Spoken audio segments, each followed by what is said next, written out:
있습니다. 그래서 디스크가 뒤로 나간 디스크를 다시 되돌려 놓는 그러한 현상이 되는 거죠. 그래서 백년목에서 설명한 것과는 정반대 현상이 나타나게 됩니다.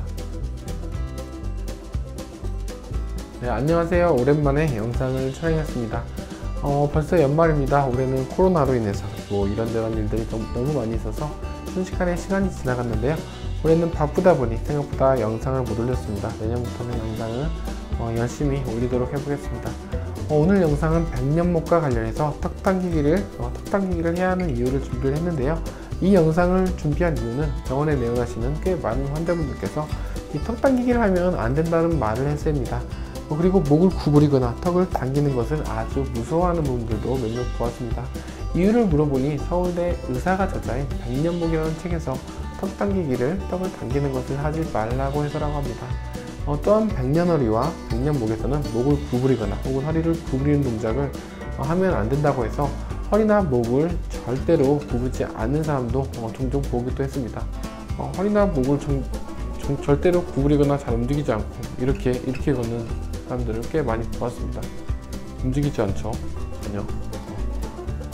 사실 허리와 목을 구부려도 된다에 대해서도 할 말이 정말 많이 있는데요.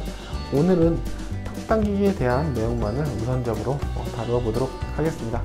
인터넷에 돌아다니는 수많은 글들을 찾아서 읽어보니 이 턱 당기기를 한다면 목이 구부러져서 디스크의 수액이 뒤로 밀려나가서 디스크가 탈출하기 때문에 하지 말아야 한다는 것입니다.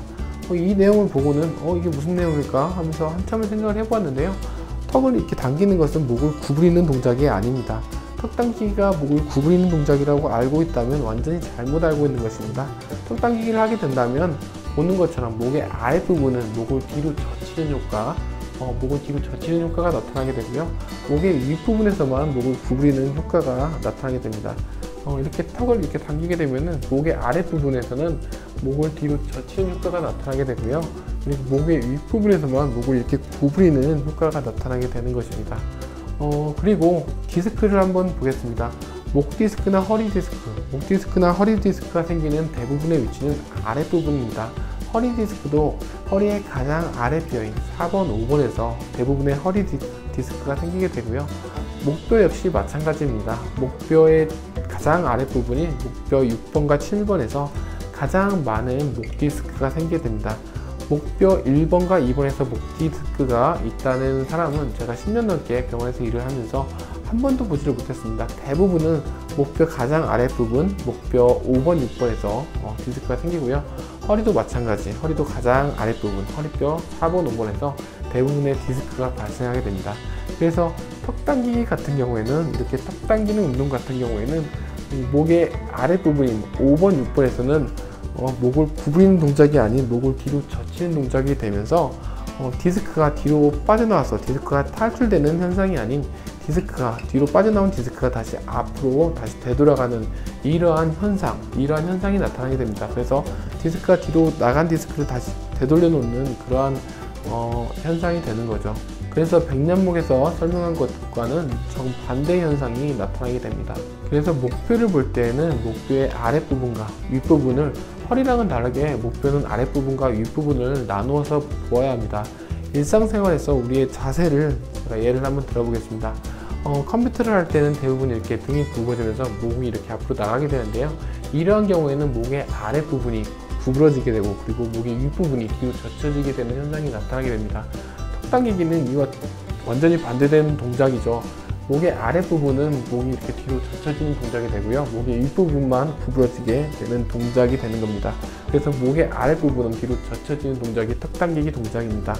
그리고 우리가 일상생활에서 또 많이 하는 동작인 휴대폰을 보거나 혹은 책을 볼 때는 목을 구부리고, 그리고 목의 윗부분과 아랫부분이 구부러지는 현상이 되고요. 이와 정확히 반대되는 동작은 위로 쳐다보는 동작, 목뼈의 윗부분과 아랫부분이 같이 뒤로 젖혀지는 동작이 됩니다.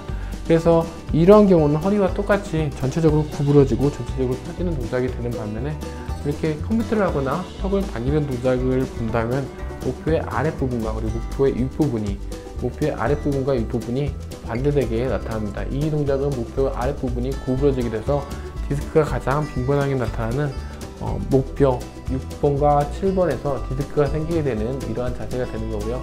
턱 당기기를 하게 된다면 목뼈 아랫부분이 뒤로 젖혀지는 이러한 젖혀지는 현상이 나타나게 돼서 목뼈 6번과 7번 디스크에 가장 자주 나타나는 목뼈 아랫부분이 뒤로 젖혀지게 되면서 디스크의 수액이 뒤로 빠져나오지 않고 다시 앞으로 제자리로 돌아가게 되는 그런 현상이 나타나게 되는 동작입니다.